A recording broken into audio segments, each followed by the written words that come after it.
أعوذ بالله من الشيطان الرجيم. بسم الله الرحمن الرحيم. ألف لام ميم. غلبت الروم في أدنى الأرض وهم من بعد غلبهم سيغلبون في بضع سنين.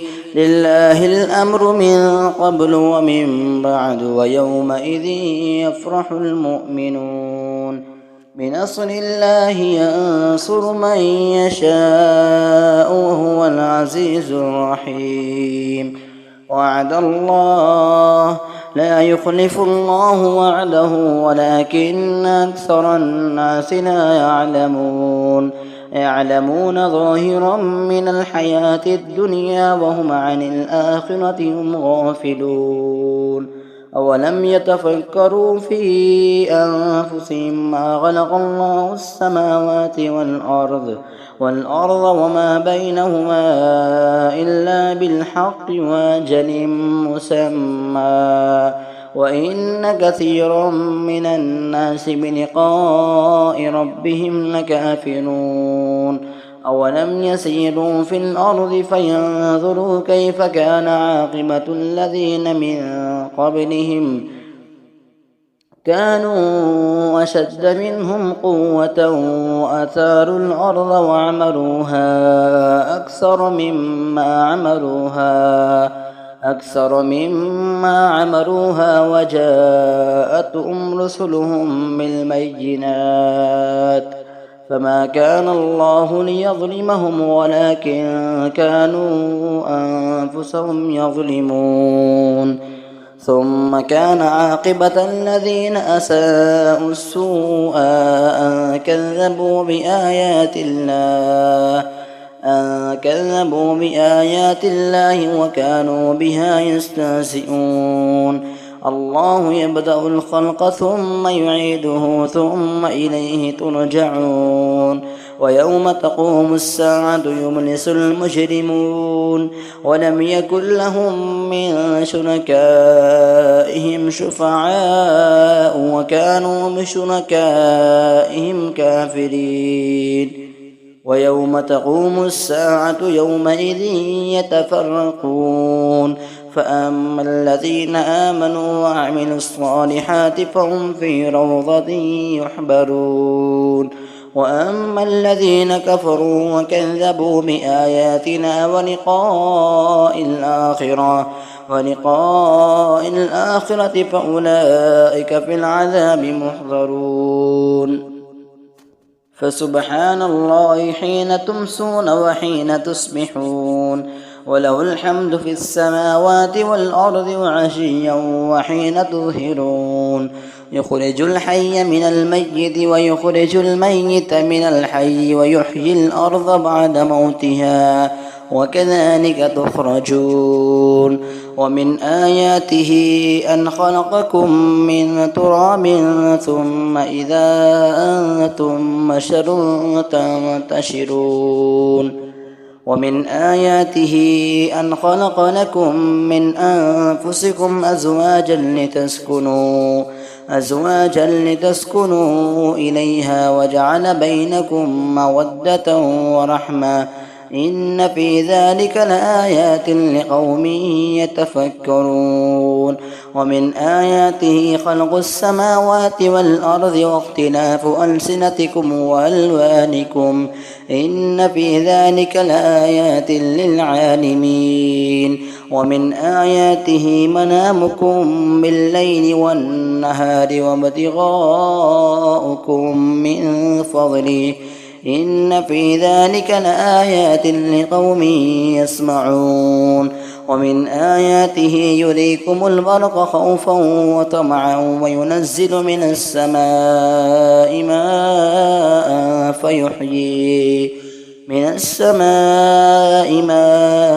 فيحيي به الأرض بعد موتها إن في ذلك لآيات لقوم يعقلون.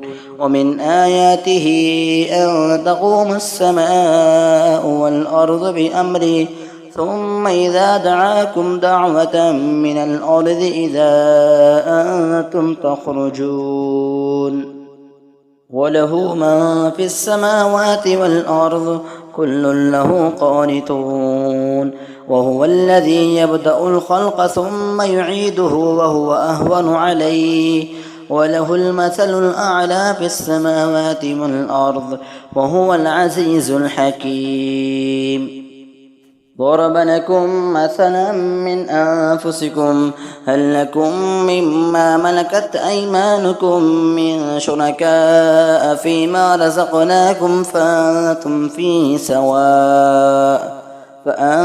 فيه سواء تخافونهم كخيفتكم أنفسكم كذلك نفصل الآيات لقوم يعقلون من اتبع الذين ظلموا أهواءهم بغير علم فمن يهدي من أضل الله وما لهم من ناصرين فأقم وجهك للدين حنيفا فطرة الله التي فطر الناس عليها لا تبديل لخلق الله ذلك الدين القيم ولكن أكثر الناس لا يعلمون منيبين إليه واتقوه وأقيموا الصلاة ولا تكونوا من المشركين من الذين فرقوا دينهم وكانوا شيعا كل حزب بما لديهم فرحون وإذا مس الناس ضر دعوا ربهم منيبين إليه ثم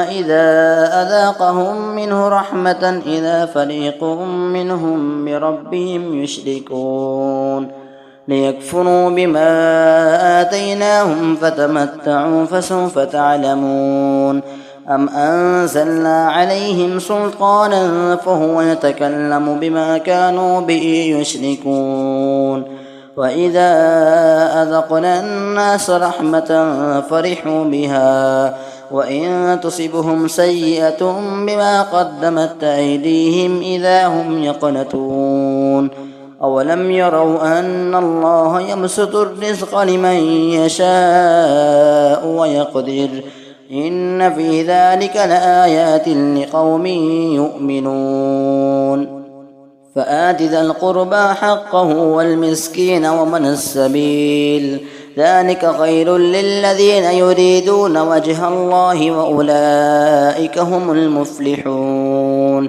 وما آتيتم من ربا ليربو في أموال الناس فلا يربو عند الله وما آتيتم من زكاة تريدون وجه الله فأولئك هم المضعفون الله الذي خلقكم ثم رزقكم ثم يميتكم ثم يحييكم هل من شركائكم من يفعل من ذلكم من شيء سبحانه وتعالى عما يشركون ظهر الفساد في البر والبحر بما كسبت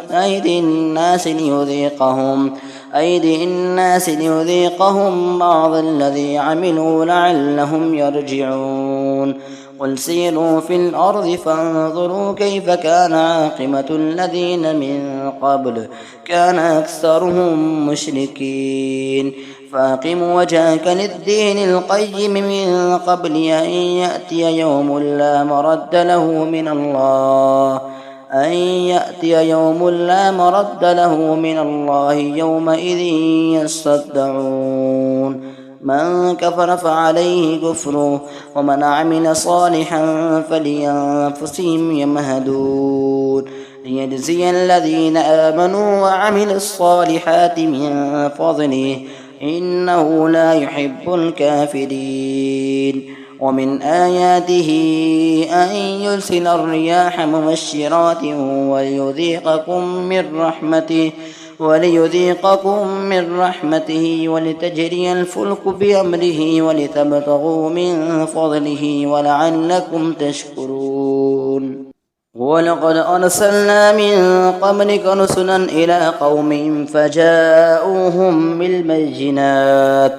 بالبينات فانتقمنا من الذين أجرموا وكان حقا علينا نصر المؤمنين. الله الذي يرسل الرياح فتثير سحابا فيمسطه